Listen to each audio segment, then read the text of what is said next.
Сърцата и домовете си. На всяка къща добра целята.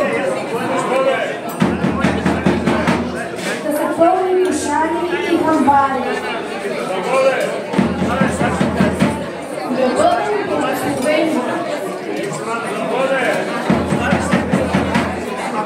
Духовната традиция продължи и тренирането, послагайки Бога по вкус, Бог на живото и веселието, автентичен връзка и истинския Бог събарки.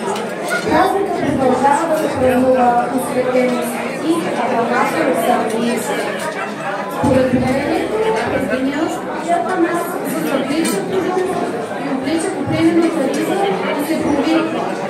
И неизлизимо да дойде по запасата. Така Бог трябва ще мине да ви благослови и с огън да ви дари. За вашето добро настроение ще продължим с изпълнението на